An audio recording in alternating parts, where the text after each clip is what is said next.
Thank you so much for sharing your time with us, Sam. You bet. So today we're going to talk about whether bees are declining or not. And in the past, I've given a lot of natural history, how to support bees in your garden, your landscapes, and those still go. But we hear a lot these days about the bee apocalypse or the insect apocalypse, and everything's declining, and a sort of a gloom and doom. So it turns out that the Washington, D.C. area, because of the Smithsonian, the presence of the Smithsonian for the past 125 years, that we have some pretty good data. We have a lot of collections that occurred, and we'll talk about that. And so we can do some kind of comparing between what was done long ago, we'll call that historic, and what was done recent, we'll call that modern. The recent stuff comes basically in terms of comparative information, comes from us, but we'll also bring in iNaturalist and a variety of other kinds of trapping for bees and other sorts of things too. So let's get into it. So what I want to do is kind of look at this situation and talk about what we really know about bees declining. I'll give away the lead a little bit, which is it's both good and bad, really bad, and pretty darn good, surprisingly good at the same time. So with that, I will force you to listen to the whole thing to hear what I mean by that. A disclaimer, we've got some preliminary data in here, and it's pro forma. They make me put that up there. You've seen these kinds of things before. There are a lot of bee species out there. The U.S. with 4,000, Canada, did I mean by, no, California, sorry, not Canada, 2,000, a lot of Western species. When you get east of the Mississippi, it drops to 800 species, still quite a bit. Look at Virginia, roughly, we're talking 450, probably would go to 500 eventually if all the surveys were complete. And we'll see how we don't really have complete idea of the number of bees, even at a state level.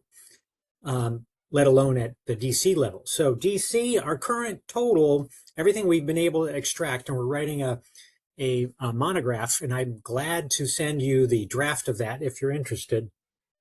And so we have a pretty good idea of the number of records and the number of species in the area. So DC proper, 230 species. And in contrast, the entire UK has only 250 species of bees. So when I talk about DC and this project, sadly, we are not going to be talking about Virginia, even though there's a lot of really interesting records from the Virginia side of the Potomac near to DC, and that was picked up by these same people. I just have not concentrated on collecting over there, and I have to put some boundaries in terms of what I have time to analyze. So I'm a Maryland boy, so we're going to look at the Maryland side of DC as well as DC. So a couple other preliminary things. One, there are a lot of bees out there. People think that they're not. So our recent estimate is something like 27,000 bees are produced on the average acre. So that's a combination of honeybees, but also our native species. Very back of the envelope. But when you do the numbers, so like if you do the multiplication, state of Maryland, 211 trillion bees. That's a lot of bees. And I think, again, we tend to think of everything being gone and having perhaps biological green blindness. We're not actually seeing all the bees that are out there. And they're not necessarily showing themselves all the time. A lot of the year they're underground because they haven't emerged. And a lot of the times during the day, they're underground because why expose yourself to predators if you don't have to? So the portrait we see is sort of a tip of the iceberg kind of thing. There's a lot of bees out there, but we're not necessarily intersecting with them from day to day. And they're not doing a lot of stinging of us, or there's no hives. There's nothing like honeybees, except for the honeybee out there in terms of all these hundreds of native species. Additionally, they're really efficient. That's why there can be so many bees, right? It's not like deer or elephants. First of all, they're cold-blooded, so they don't need to have all the energy that we have to have just to heat our body. So it doesn't take much pollen. Pollen is very nutrient dense, and one sunflower head can actually support hundreds of bees, meaning that hundreds of nests of bees can be created, and just with that one sunflower head. So you see that things can add up. Also, why not plant a few sunflowers, right? You're really supporting a lot of things with that simple annual sunflower that you plunk back there. Better to have the stuff that you get from your oil seed for your bird feeder, or the simplest sunflowers, because some sunflowers don't actually produce pollen anymore. This is a problem with getting plant breeders involved. So more background, we have collected a lot of bees. Here is just a simplified map of the bee collections we've done in the past 20, 25 years. You can see the outline of Maryland. Again, we're being kind of homebodies on that. And we've tried, because we had a goal to do and characterize the bees of that state, that we spent a lot of time doing that. We were kind of taking over West Virginia, but we have put that on the back burner. So some more numbers. Baltimore City, 127 species. I'm sure we can do better than that. There's been relatively few trips to Baltimore City. Patuxent, where I work, 200 species. Well, I work there, so I'm spending a lot of time catching bees right there and doing other kinds of studies. So it's well documented. DC, 230, as we mentioned before, but notice Patuxent, which is much smaller than DC, is, and I don't know if you can see my cursor here. So Baltimore, can you see the cursor? And can anyone give me a high sign? Cursor, Baltimore. Am I even online anymore? Not sure. Am I talking to myself, perhaps? I'm not hearing I can anything. hear you. Oh, okay, good. All right. Yeah, it's all good. All right. And can you see my cursor moving here around in a circle or not? You see the cursor on the screen? I'm pointing at DC right now, Patuxent, and Baltimore. Is that visible? I don't see the cursor. Lorraine, Okay. can you help with that? I don't see the cursor either. All right. So I don't think we'll just ignore that then. I can see it on my screen, but I think people are generally aware of these things. The big green blob, the triangle between Baltimore and Washington, is Patuxent, and it's quite extensive, 12,000 acres. And so anyway, I'm just making this point that the wild area, which has only had a couple decades of work, has almost as many species as DC, which has been documented for 125 years. Okay, now an important fact here in general, this is just using our data, and I wish my pointer were working, but if you look at this chart, what you're seeing on the left-hand side, the fact that you have that big blue spike there, that means that most bees are rare to uncommon, okay? And the bees, so those are the number of records for each species. So we have nearly 275 bees in that first histogram category, and almost none that are really common. So the average bee is relatively uncommon, and we have a few super common ones.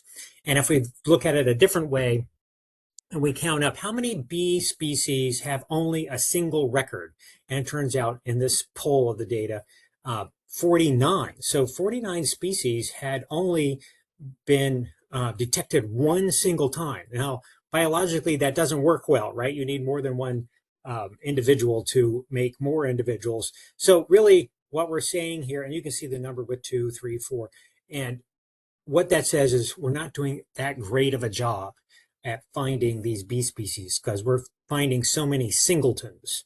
And if you find 49 things that you found only once, that implies and pretty much demands statistically that you have a whole bunch of additional bees that you have found 0 times. So again, pointing out we have a ways to go. And that was a number of years ago. We have caught up to a bit on that. If we look at the a number of species here in different habitat categories, which are pretty coarse for bees. So you can see that, for example, open landscapes have the most bee species inhabiting them. Forest and scrub, quite a few, because really the East wants to be, at least up here in the Mid-Atlantic, wants to be forest. And it's been 20,000 years of disturbance by first tribal people, then colonists, then us, keeping this open part of this landscape. But primarily it's a forest species. So don't be upset about having to work with shade in your gardens and lawns. That's the ultimately the category of landscape that most of the land in the region wants to be. And there's bees that are only in those forests. But when we look at urban tolerance, so it's not really a habitat, it's just bees that no matter what you do in an urban suburban area, they will be there. And it's about 53 species. So pretty good, right? You're not even trying to, it's not full of pollinator gardens. It's just the normal weedy, sometimes not weedy, suburban plantings and things like that. There's about 53 species that you can very regularly find all the time. And then again, there's a bunch of rare species. So let's turn that a little bit sideways. So the bees that we're often the most concerned about are bees that only use the pollen from a few species of plants, sometimes one, often within a genus, but not very often. We call those specialists, okay? So we can look at those same categories and ask, well, what's the percentage of the bees in those categories that are specialists? And you can see, it varies, and some are quite high. But the thing to point out is 0% in urban areas. So again, you twain, we are concerned about specialist bees, and the places we like to live, at least in density, is supporting none of them. There are exceptions, but those are purposeful plantings, often by people like you, that bring in some of these things that are specialists. But in general, that same landscape that does have 53 species, those are generalists, right? So think about birds. So if you go into a city, there are birds. There are a lot of birds, but they are basically crows and sparrows and starlings. Same thing. A lot of the urban bees, not native, very common. They're going to be fine. They are essentially the analog to crows and sparrows. They're out all the time. They're tolerant of lots of different kinds of pollen sources.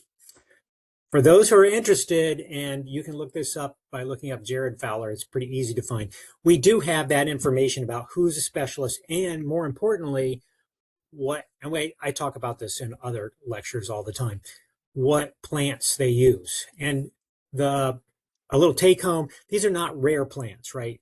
Rare plants don't have rare bees, because that's not a supportable system. These are things like blueberries and different kinds of bushy, bushy dogwoods, willows, and so on, and a lot of late season asters, and even the sunflower, that annual sunflower. There are bees that only go to the sunflower group.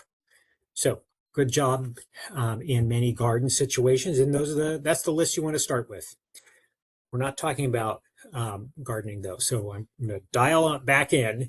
And another good thing that gives us some hope about keeping bees around is they're great at dispersing and finding new habitats. They have to, right? Because particularly bees that are in open areas, well, it's open one year, and then in a couple of years, it's all back in forest, or you have fires, you have disturbance. The plants that were there when mom made that nest for you can be gone when you come out. And so you don't just sit there and mope. You have to start flying, and you're going to fly until you find your food source or you're dead. And so we know that they can traverse huge distances. So, and just one example, Poplar Island, there on the upper right, is a dredge spoil site. It's basically Baltimore Harbor has to put somewhere when they dredge it out for the big ships, and they put it here, and then flowers come in. I think some are planted, I'm not sure, but we did a little trapping study. No one went out there with a net, which is an efficient way to find new species. But even with traps, we had 100 different species of bees on that island. It's 2 kilometers at minimum from from the nearby Talbot County. So bees literally have to cross open water to get to that site. And you just wonder, did they see the island? Are they directed to this? Or are they just randomly throwing themselves out into the ocean or the sea? Mount Cuba, another good example. You should go to Mount Cuba if you have a chance. Border of Pennsylvania and Delaware. So adjacent to us, not far from Cecil County. And it was a former DuPont estate. It was partially wooded. You can see the large trees here. Native plant people, and they have dedicated themselves to native plants. Lots of lovely ways. Again, really worth a visit. And all these plantings are native plants. So they didn't do that to support native bees. They're plant people. But it turns out Matt Sarver, a colleague of mine, did a survey of the plants in the gardens and found a myriad of new state records from bees that are specialists on some of these plants. So again, you plant it, they will come. Were they there before? Probably not. They eventually found the site by doing those dispersal dances and then decided to stay. Just one last example of that. So there is a bee called Calides estivalis. The bottom left shows our records. It's basically on the cliffs along the Potomac in Montgomery County. And that's where its food plant was found. And that's where the old timers would go, right? You'll see they would go outside to like Glen Echo and collect bees. And they collected Great Falls is a good area, for example. This bee off of that. You can see, though, in the upper left, that's the distribution of Heuchera americana, which is one of a couple species of heucheras that this bee will use. No heuchera, this bee's gone. But heuchera in the wild is very, is camouflaged, right? It's not a very showy plant in general. We love it because it's tough. We can plant it almost anywhere. It makes good ground cover and has little ornamental flowers. But the stuff we plant usually is some weird hybrid of one of many species. Some of these species bloom in the fall. So bees seem to, the heuchera bees, the Calides estivalis seems to shun them. But a couple things. One, when I made this slide, there were no recent records for this bee. But just across the border in York County, Wendy Brister, who took this picture and said, "What is this bee, Sam?" And I said, "That looks like Calides estivalis. That's cool." I went up there. It was, and we were like, "How did it get here?" It's not. It's just her backyard. You can see a pot in the back that she had planted this species. She's a native plant nursery owner. And then last year, I was looking on iNaturalist, and sure enough, someone found Calides estivalis on Heuchera americana in Montgomery County at Great Falls again. And now, was it gone for 120 years? No, I'm for sure was there the whole time. No one looked. So that's in the nutshell, the history of detecting decline in bees. No one's looking. You don't find them. It all looks like everything's going right down the tubes, but not necessarily, or possibly. So here, Washington, D.C., so if you take a look at this, the more the gray, obviously the more concrete that's reflecting back. And pretty much you could make the broad brush suggestion here that the grayer it is, the fewer bee species there are. And you would be right. So we have the Potomac River, we have the Anacostia River, and we have Rock Creek Park, and Rock Creek, and those areas are maintaining a bunch of biodiversity and some original forests and a diversity of things. Swamps, we have Chain Bridge Flats, and there's some botanically interesting and rich things. That's what bees want. Native bees are complete suckers for native plants because that's how they evolved. So we could conjecture that this is a good place for native bees, and maybe they're still there. So we have looked in these kind of spots. I'll just give you this. We actually published this one. It was just a day and a half in Baltimore. really interesting culturally to do surveys in the port of Baltimore. Anyway, with just that day and a half, two of us, we did get almost 50 species. 11 of them were not native, which is a huge percentage. And a couple of them were pretty interesting. We were able to find little tiny marshes, for example, and little weedy areas that had a bunch of native species. There was one community garden there in Dundalk. So that again, it documents this is the least likely place you would say to find bees, yet they were there. And at this was July or August, and it was like the worst time of year to find bees too. So that's, that gives you some hope. And then we have done a variety of studies. We've looked in these pocket woodlands. I think this is the Benedictines place, I want to say. I may have that wrong. Here in northeast Washington. Anyway, there's several of these forts and small areas with woods in them. And we have put traps in there in the spring. So that's a spring bee fauna thing. And we find tons of bees and some really, uncommon ones in those areas. Again, bees are small, doesn't take much. There they are. There's their native habitat. They're there. We looked at Sidwell Friends School, Georgetown area or north of Georgetown. It's just surrounded by deep long-term housing that's been there for a really long time. And the school is mostly pavement. They have like underground parking garages and things like that because they're so land starved.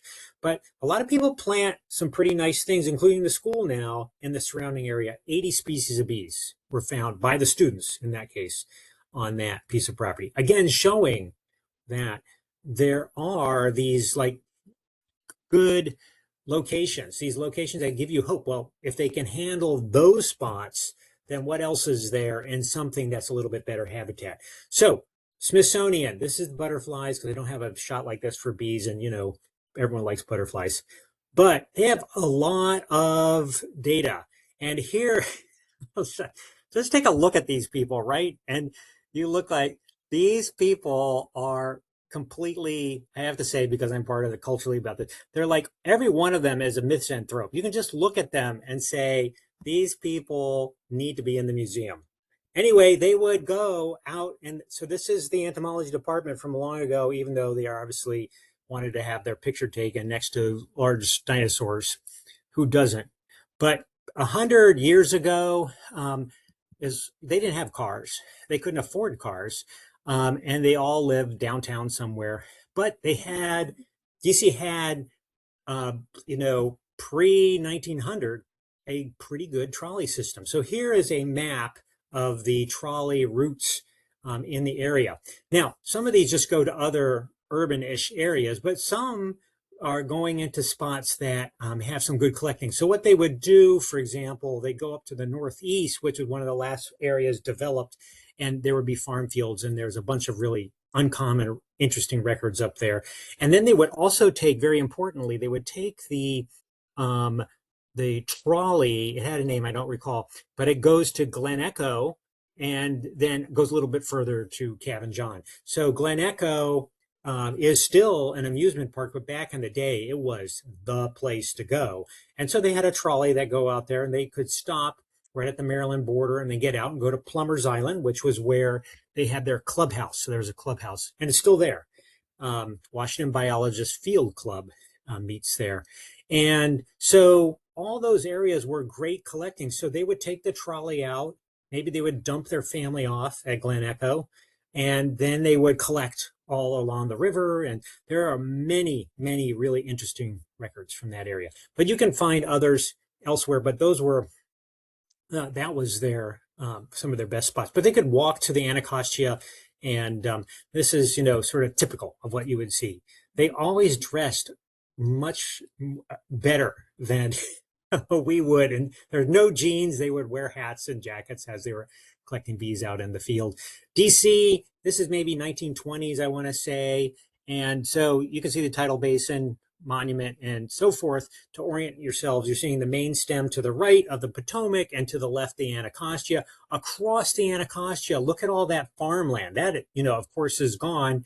And if we were able to shift this picture, you'd see that a lot of the northeast part of DC proper was also farm fields. So these trolleys get you out there, and really you just have to walk across some of the Anacostia bridges to get into some pretty interesting collecting. So you would see that even earlier. This is probably key. Well, I'm sure this was torn down and built several times. This is probably the Key Bridge area, right? Georgetown over there. This is Virginia.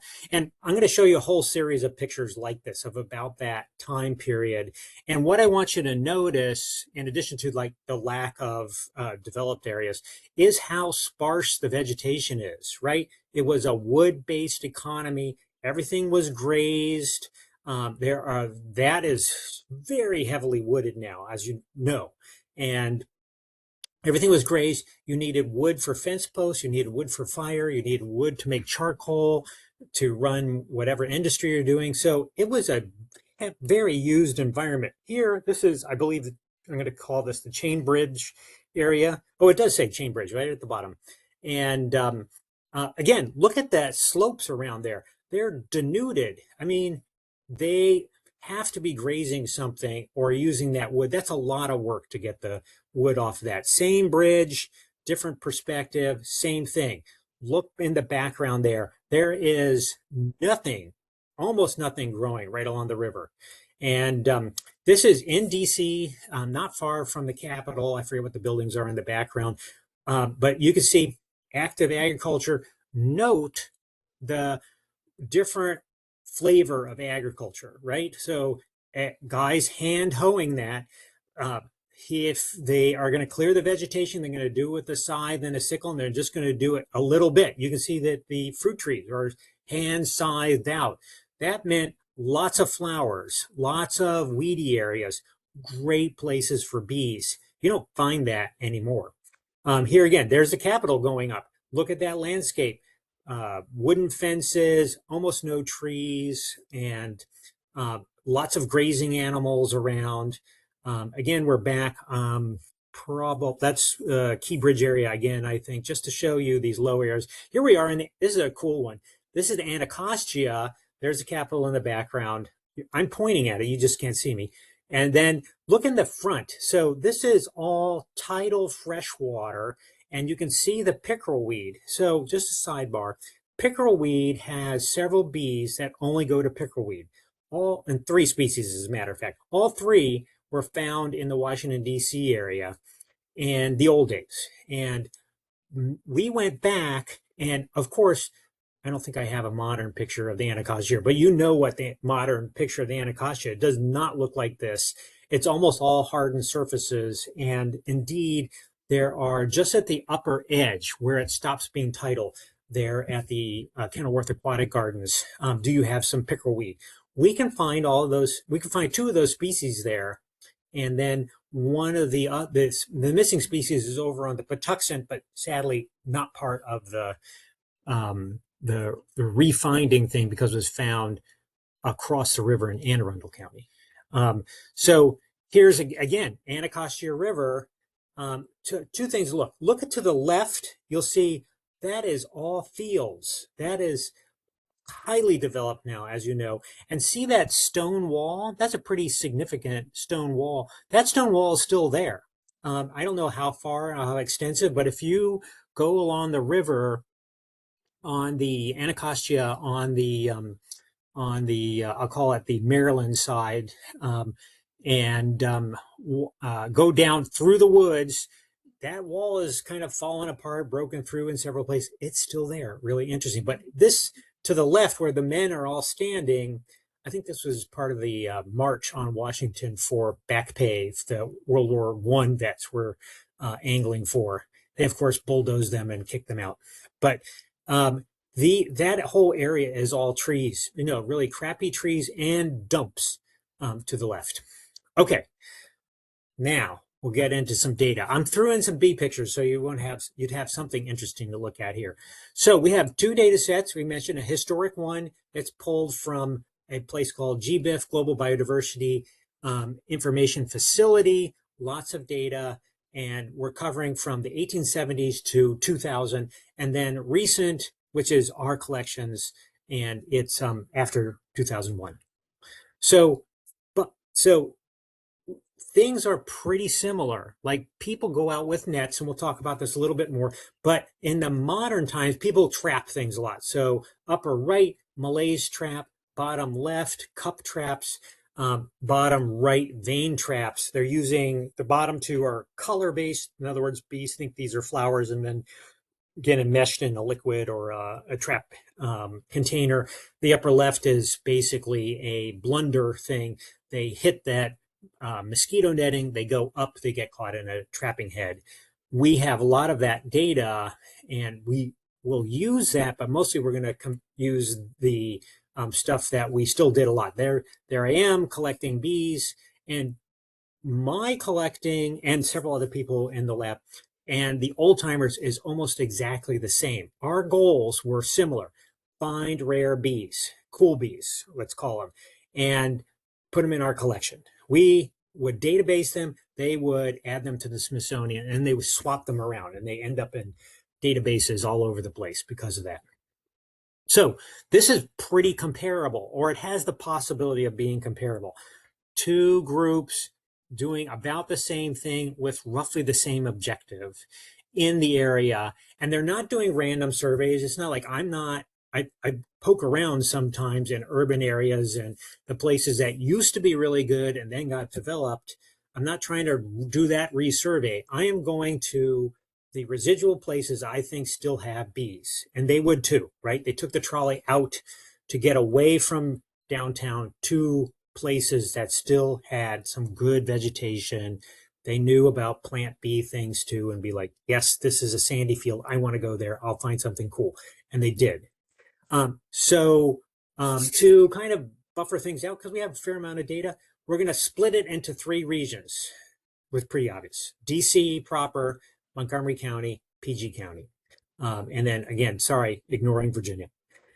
Retention problems. So this is probably the biggest problem right now with the data, which is while we collected the same when we were doing netting, what ultimately was kept is different.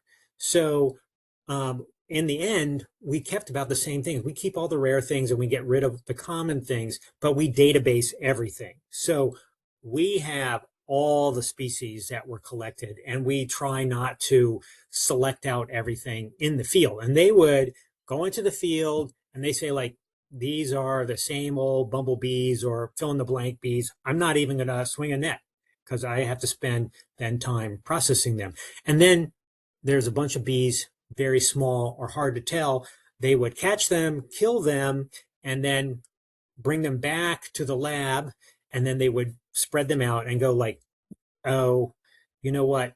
There's a whole bunch of Algochlorella auratas here. I'm just going to keep one because I don't need a million of these, or I'm going to get rid of them all because I already have 100 in the collection. So the problem historically is that the common species were commonly pitched. And so it's not the same to compare the numbers. And this is what people do sometimes when they're doing these analyses. They just grab all this data and go like, oh my God, everything is increasing, decreasing, or whatever their statement is, but it's apples and oranges. So we're going to be looking at this carefully.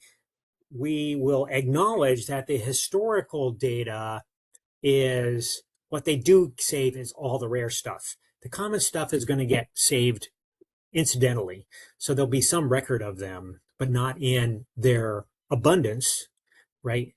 And the modern stuff is the same thing.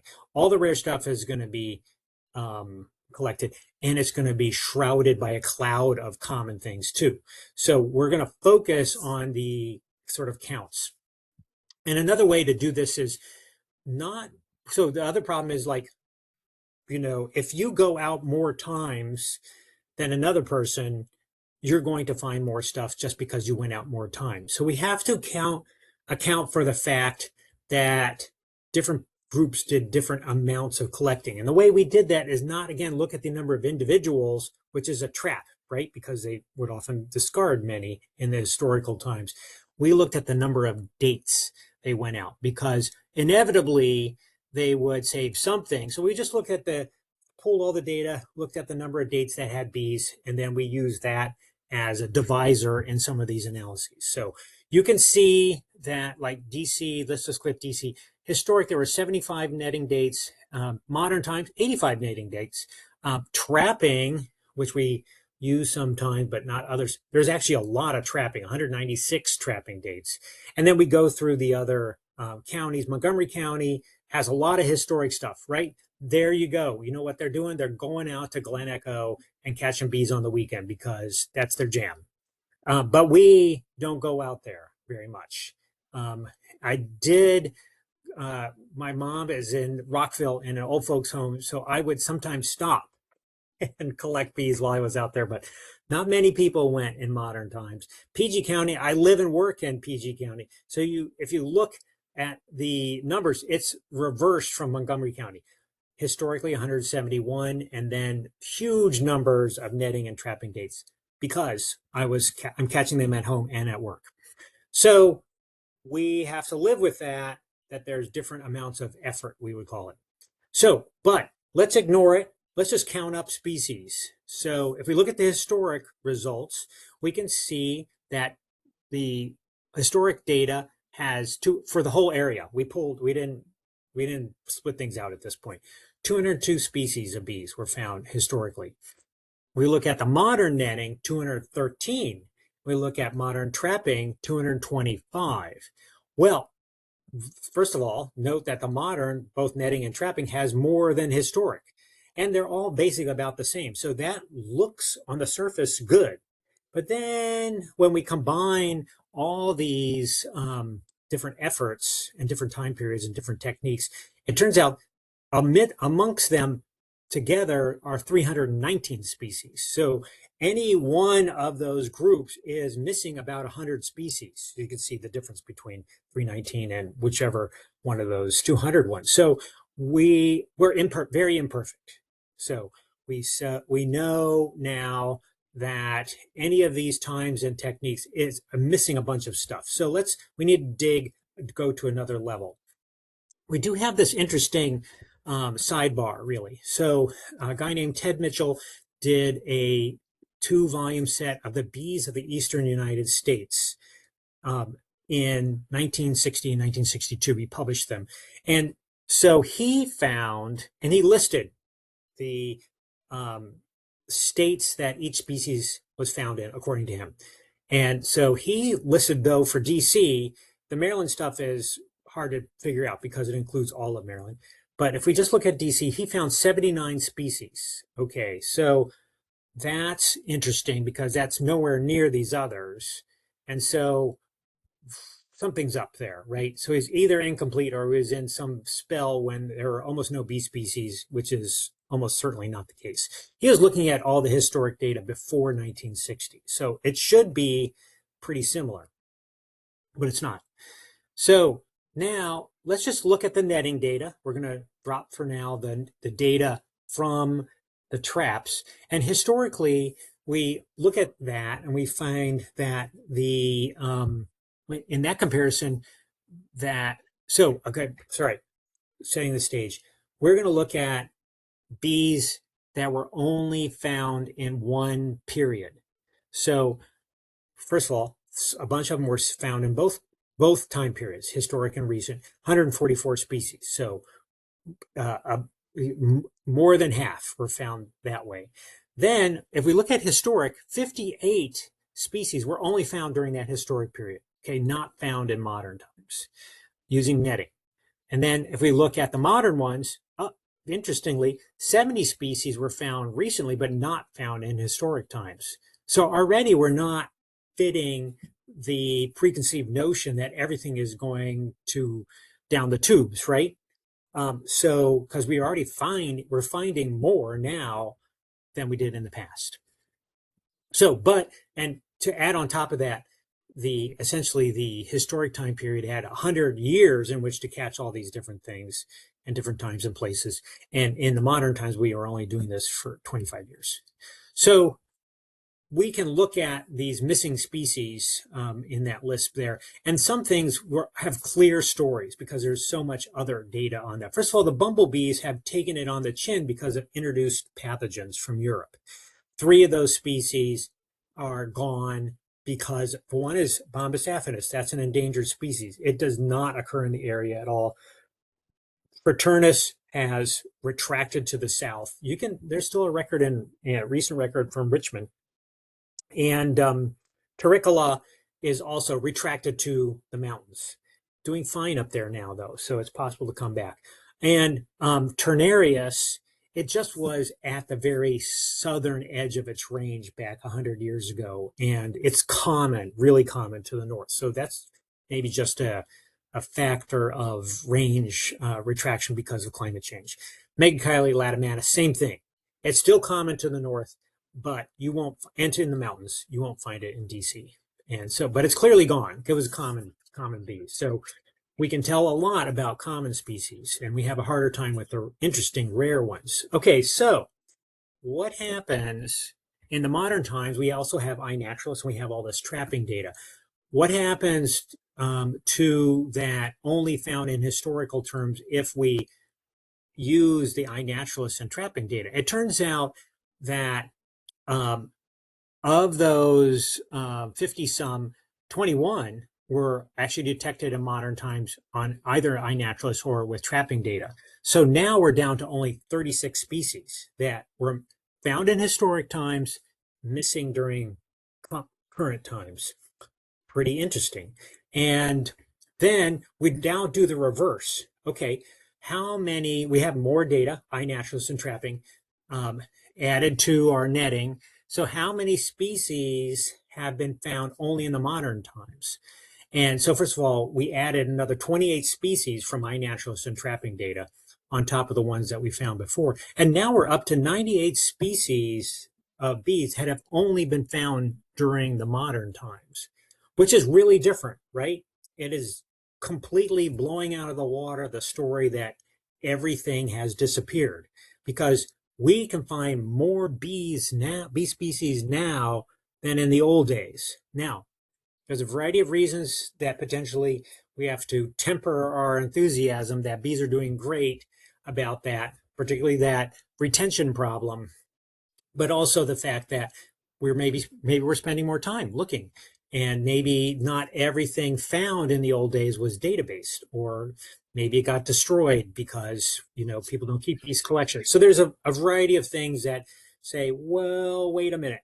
Okay, so let's look, though, at the species found in historic times but not found in modern times, and ask what are those, what's going on with those species. So first of all, of those, 15 are pollen specialists. So these are the species that only go and gather pollen from a short list of plants. Those plants are not there. Those species are not there. So embedded in the notion of those 15 species is that as specialists, if you pave over all the all the plants and replace it with pansies and begonias, maybe you won't have them. And that is a potential explanation. 9 species are nest parasites. So these are bees that don't gather pollen themselves, but they invade the nests of other bees and lay their eggs in there. They could be nesting in pollen specialist nests, and they're often these parasites, which are about 20% of all the bee species, can be very specific as well. But in general, if you're a parasite, you're not going to be more common than your host. So already we can see, okay, nest parasites, we don't really know a lot of their life history, but you may be parasitizing rare species that are in decline. So that makes some sense. 3 are these species of bumblebees with the parasitic problems. That makes sense of why they're not here. 5 of the species on that list are just tricky to identify. They could be actually just errors, right? So I haven't been able to look at those specimens, so they're on the list. Maybe they're not what they said they were. And because we know that those are tricky to ID ones. And 12 species are at the edge of their range, either north, south, east, or west, well, north, south, west. There's nothing to the east. And so these species, because climate is changing, 125 years, things are moving north and things are moving south. So they may have simply moved out of the area, like that Megachile latimanus we talked about and that bumblebee. So, and then 6 species are just freaking rare. So there are, we said, what is globally rare? Our measure was that there were fewer than 100 ever recorded in any database. And so 6 species are just really rare. So it's just a statistical flip of the coin that you would collect something that rare. And indeed, we find that over time, we accumulate those species because eventually, if enough collecting, you do blunder into some of these really rare things. So another thing to note is in that historic to modern time period, nothing that was common in the historic period is now missing. So all the common bees are still here. I would put a coda on that and say, well, a couple of the bumblebees were reasonably common, but we know they got hit by diseases.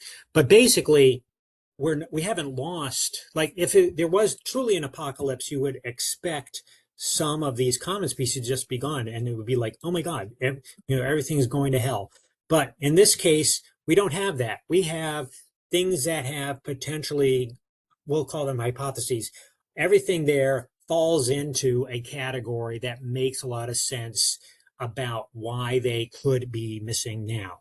Are they or not? It's hard to say, but we're not finding the opposite. We're not finding these dirtball species have just disappeared.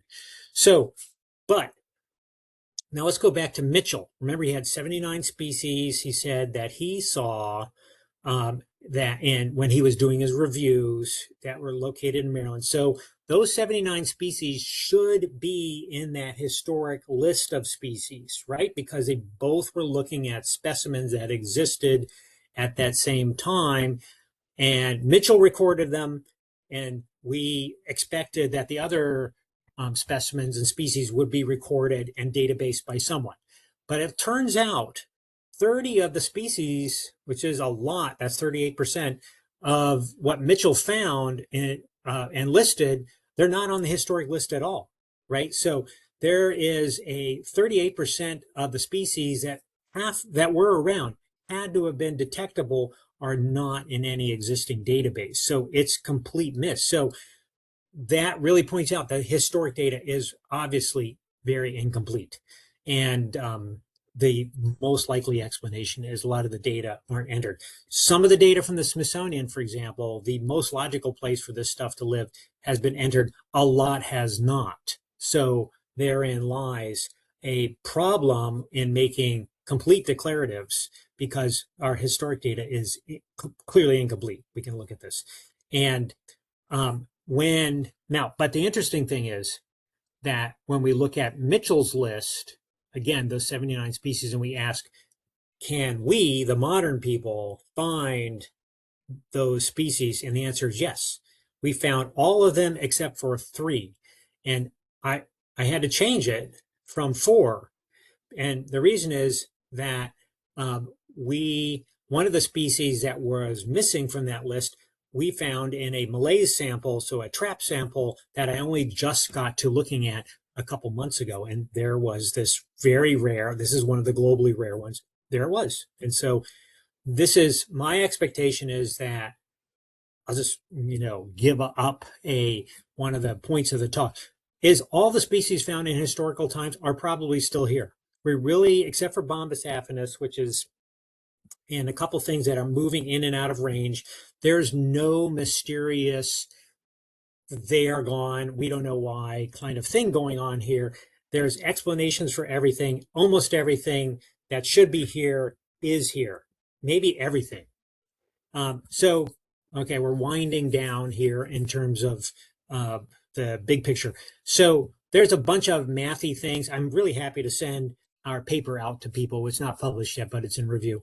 And so we can use estimators that recall that we can look at the number of singletons, doubletons, things seen 3 times, and so forth to estimate how many we're missing, okay, out of just that mathematical procession of numbers of species captured.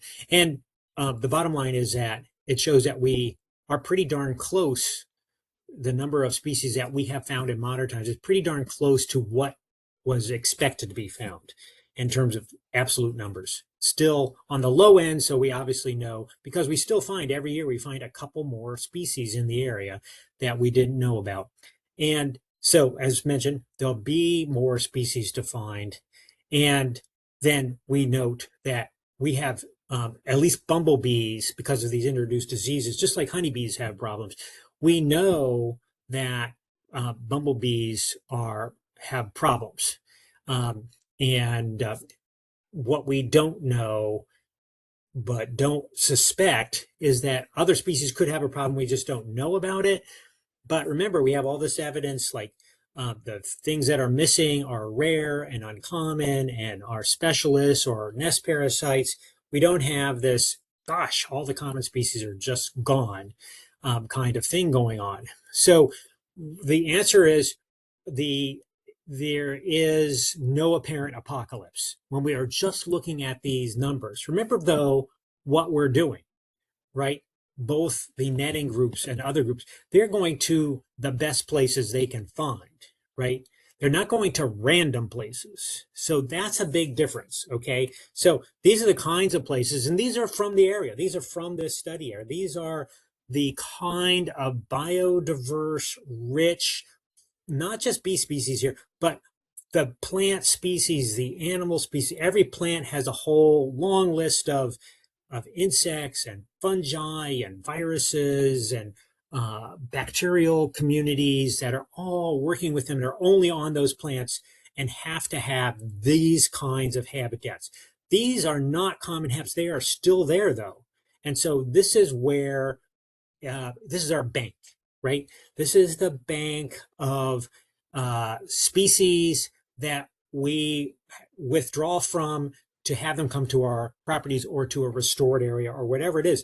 But these lovely things are still here, and the bees are still there too, because they're small and it doesn't take that much to retain them. And so we look at these things and say, okay, great, we have all the species. We probably have all the species, but there's a different way to look at it, which is you have this complexity, and then you have this. This has no bees. There is absolutely no bee, and that is going to use that because there's no flowers. And we look at something like this, maybe there's a weed, and one bee comes through and lands and, does some nectaring on that, but it is basically also zero. So get out the Excel spreadsheet.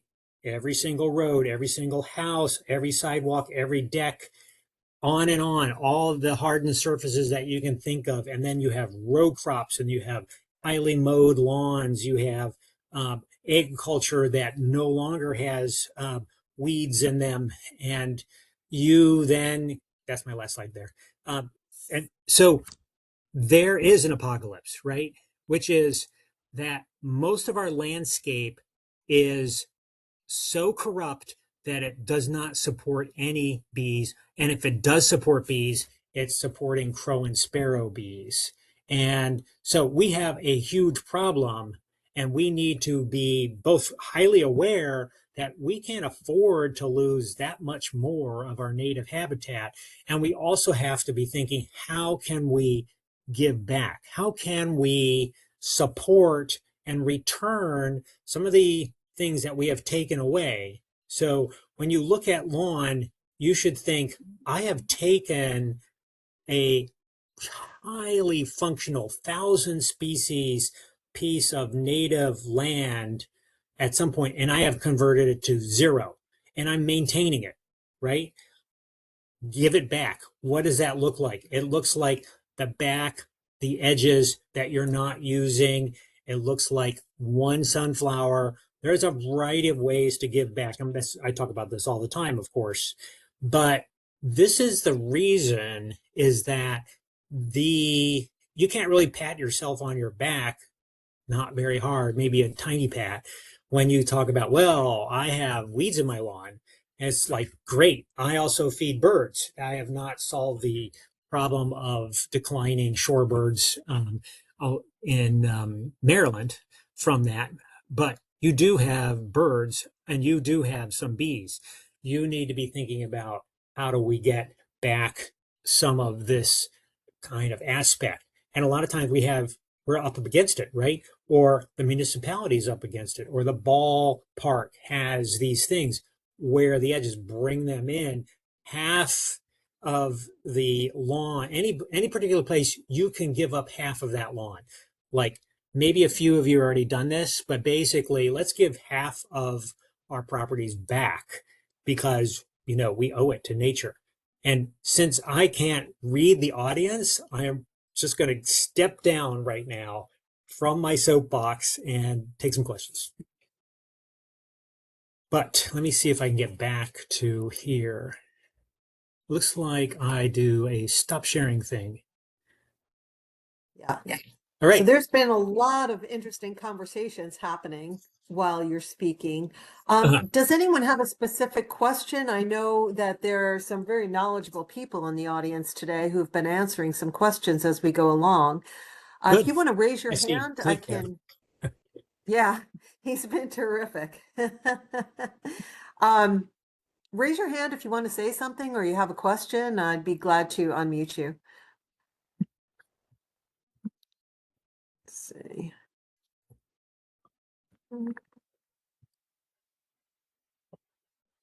Anybody want to add something? Yeah. Okay, Brian. Let's see. Yeah, I'm just curious. You were talking a lot about species, but what about abundance? Yeah. So one of the reasons I was talking about species is we really can't extract the abundance out of the historic data because it's corrupt. And we have to make also a very broad assumptions about that they were getting most of the species, which we also show that they probably aren't. Like our data is incomplete. But what we can do is let's call it a GIS kind of approach, where you look over time at the percentage of Washington, D.C. or any landscape and see what percent of that is in natural habitat and what has moved into categories of non-habitat from straight out like paved road, 0, houses, 0. And you can then infer abundance loss, right, from that. So we can't do it directly. We have current data, like we keep all our data. So we went out on this day, we caught this many bees of these many species, and we have all that in a database. So in the future, these things can be done a little bit more, but you also have to be aware that we are also committing that same sin of non-randomness. We're going to the good spots mostly, unless we have a specific study to look at urban areas.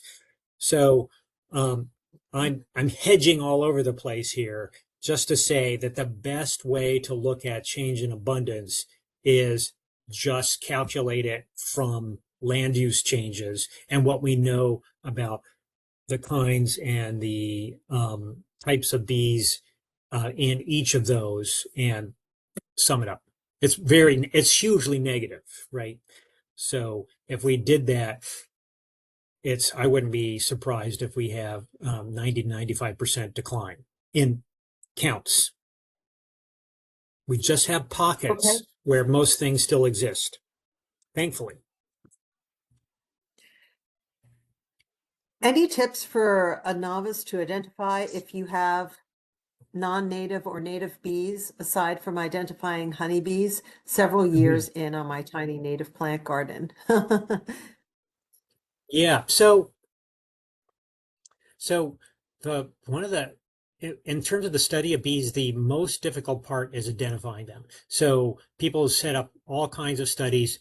We spend a lot of our time looking at graduate students' collections of bees because they can't do it. And really no one can come in and just like get all their bees. So you know how hard it is to learn your birds, and then you have learning your basic birds and learning all the chip notes of the fall warblers birds level. So the same is true. The best way to start getting a bit of an idea, there's a good book, a couple of good books, Bees in Your Backyards and Bees of the Eastern United States by Messenger and Wilson. And they should be pretty easy to find. They're, high-end books. Page through that. The other thing, though, is to take pictures of what you think might be bees. So sometimes, so there's a bunch of things out there, insects that mimic bees for obvious reasons, because they can get a pass because the last time a bird ate a bee, it got stung. So they're like, well, it'll just look like a bee. And cell phones do a remarkably good job. So you can start doing that and getting, at least to the genus, people will identify things. And sometimes we found some really rare things in people's yards.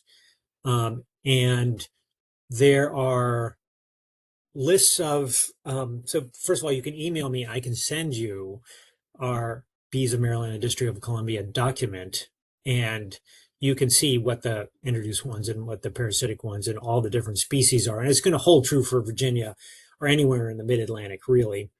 And we have it might have been on that last slide, I'm not sure, but we have a guide to looking at bees through binoculars to the genus, which is about most you could hope for and for IDing bees. And it's like 60 genera, so that's quite a bit. And it's a good introduction. And so that's free. It's downloadable. Again, if you contact me, I can send you to where those links are. I can give you lots of links. Technically, if you want to get serious, it's all microscope work. So even bumblebees, I look at a few I can just eyeball, but basically every bumblebee I'm putting under the microscope, because Maryland has 16 species of bumblebees. They're North America 50 or 60, and males look different from females. Queens look different from, the worker, and there's variation. And yeah, it's delightfully complex if you like that, or it's a hair puller. Okay, 3 questions. Is there a known source for bombus parasites? Are non-native bees at all responsible? And then finally, are there efforts by the Smithsonian to get volunteers to do data entry for data that hasn't been digitized to help with this research? Yeah, all good questions. So the bumblebee story is not definitive, and there's some pushback because part of the story involves groups that raise bumblebees commercially. So you don't know this, but your tomatoes that you get in the winter are pollinated by captive colonies of bumblebees that are raised in giant warehouses, and you just order them by the box. You put them in your greenhouse, they pollinate your tomatoes and other things too.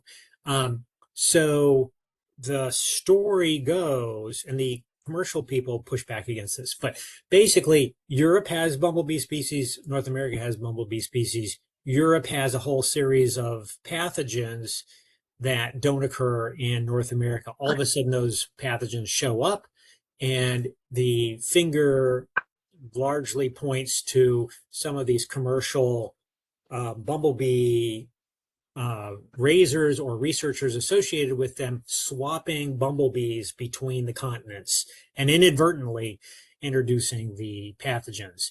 Fortunately, as far as we know, the pathogens pretty much stick with bumblebees and don't cross into the solitary bees. It requires the bumblebee way of life.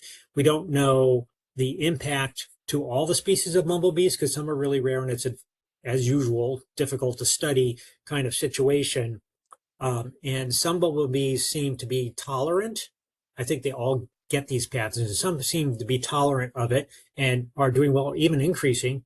And others are tanking. One is, I think, has officially been declared extinct. And Bombus affinis are endangered species that we had in Maryland. We would have it in Washington, D.C. even. Is really on the cusp of disappearing, but hasn't for some reason. So that's a fun mystery, and a lot of people are looking at that. Now, in terms of databasing, that is a good point, and that's something I'm very interested in. I'm wrapping up this one big project, and then I have a project of the bees of Virgin Islands, and then I'll be, in my mind at least, I'm ready to start tackling the Smithsonian there. I have an associate's thing there, and so what I would like to do, but I need some gearing up, would be to bring people in to do this kind of databasing.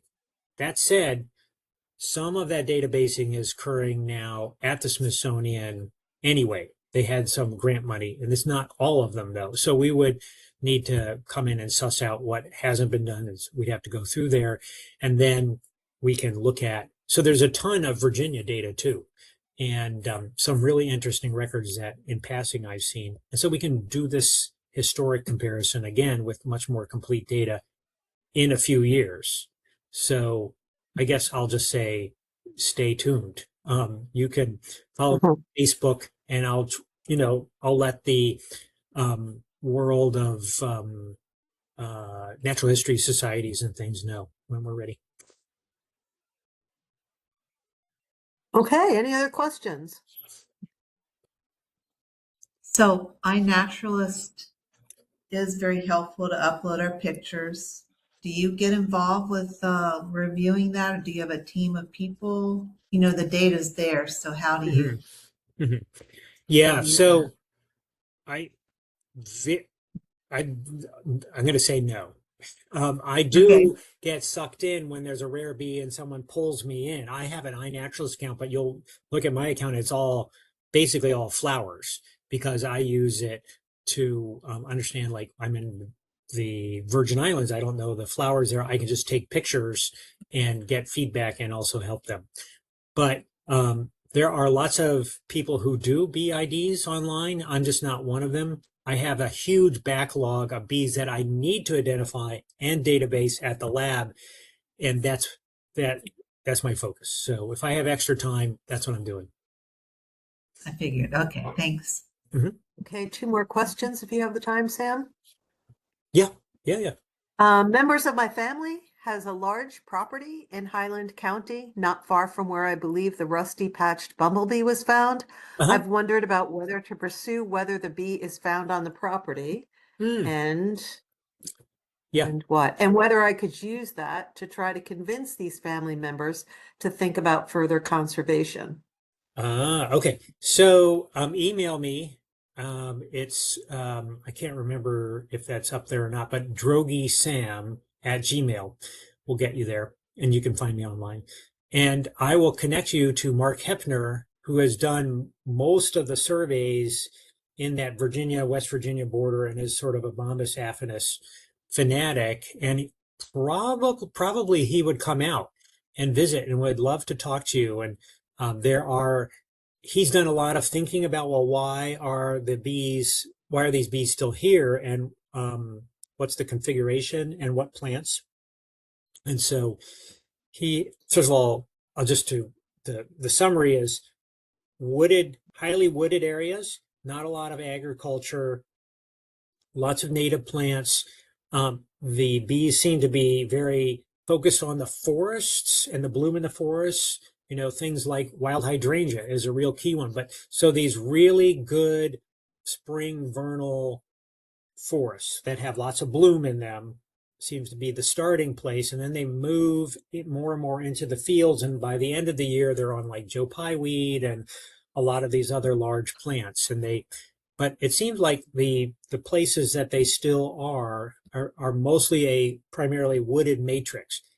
It's not clear why. Right? Is it because they're not getting hit by pesticides? Are the pathogen load lower there? Who knows? But that seems to be the pattern. And we've even found he has some recent records in Maryland, in Garrett County. But they seem to be about in the same places. So Highlands would be a super great place to do some planting, if those family members can be convinced. So Mark, I'll connect you to Mark if you want. So you can just email me. Anyone can. Thank you. Is Tim McMahon doing any data entry at the Smithsonian? He is. So Tim McMahon. So he is one of the Graham? people that has collected a lot of the data in this particular study. And he is a Montgomery County beekeeper, and he crossed over. He's still doing beekeeping, though, a lot of that. And he has become a native bee fanatic. So he is either still in Panama or is coming back from Panama, or maybe he's back now. And he now has retired and is at the Smithsonian quite a bit. And so he's going through a lot of the Smithsonian collection already. So I don't know. So you could ask him if you know him, if you have particular specimens or you want to get going. And I'd be glad to set up a meeting already. But Tim has things that he's doing right now down there. It's a huge collection, and it's not so, and no one's really curating it. So that would be the day to day moving things around. And so Tim's doing that already. And so yes, get in contact with Tim if you know him. I can put you in contact also. Any other questions?